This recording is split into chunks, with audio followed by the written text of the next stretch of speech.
Bienvenue dans mon atelier à histoire. Tu crois que la lune brille toute seule? Faux. La lune est un miroir géant accroché au ciel. Elle n'a pas de lumière, mais elle sait comment en recevoir et en renvoyer. Et aujourd'hui, avec Capucine, on t'explique le grand secret lunaire. Mais avant d'aller plus loin, si tu n'es pas encore abonné à mon atelier à histoire, je t'invite à le faire pour découvrir chaque jour des histoires incroyables. Bonjour Capucine, j'espère que tu vas bien et que tu passes de belles vacances. Aujourd'hui, on va parler de la lune, oui, de la merveilleuse lune qui éclaire notre ciel. Est-ce que tu es prête? Bonjour à tous. Oh oui, je suis plus que prête. Capucine, regarde là-haut.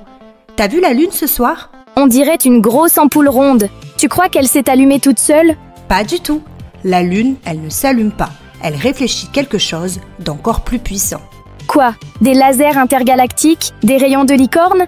Presque, mais en vrai, c'est le soleil.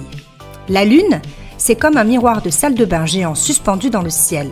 Elle ne fabrique pas de lumière, elle renvoie celle du soleil. Mais où se cache le soleil la nuit? Je le vois plus. Exact, parce que la Terre tourne, le soleil éclaire une autre partie du globe. Mais lui, il continue de briller H24, comme un projecteur. Et quand ces rayons arrivent sur la lune, ils rebondissent vers nous.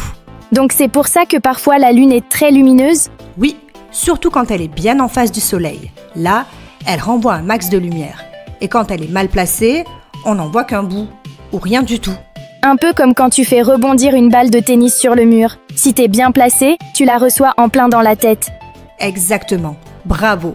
Mais pourquoi la lune change tout le temps de forme? Parfois, elle ressemble à une banane et parfois à une grosse pastèque. Elle joue à cache-cache? Presque. Ce qu'on voit, c'est la partie éclairée par le soleil. Mais la lune est toujours entière, même quand elle ressemble à un croissant. Et ça s'appelle comment? Il y a plusieurs phases. La nouvelle lune, où on ne voit rien, le premier croissant, le premier quartier, qui est de moitié, et la pleine lune, entièrement éclairée. Et ensuite, ça redescend dans l'autre sens. Comme une chorégraphie dans le ciel. C'est exactement ça. Et ça recommence tous les 29 jours environ, un peu comme un calendrier naturel. Donc c'était un peu leur montre géante? Oui, une horloge céleste. Et même aujourd'hui, la lune influence encore les marées, les animaux et notre imagination. Tu sais Capucine, les humains regardent la lune depuis des milliers d'années. Les Égyptiens, les Mayas, les Chinois, tous l'observaient pour savoir quand planter, quand récolter ou prédire des éclipses. Donc, la lune ne brille pas toute seule. Elle reçoit la lumière du soleil et elle partage. Comme quoi, on peut tous devenir lumineux quand on choisit de refléter ce qu'il y a de beau. Alors ce soir, je vais briller moi aussi. Alors Capucine, est-ce que cette incroyable aventure autour de la lune t'a plu? Oh oui, et je pense même que du coup, ce soir, je vais demander à papa et maman si on peut, avec ma petite sœur, dormir sous les étoiles afin de regarder la lune. Parce qu'il paraît que ce soir, c'est la pleine lune.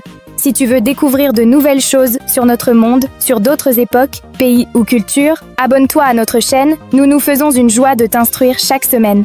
Et tu peux dire à tes parents de nous suivre sur Instagram à mon atelier à histoire. À bientôt!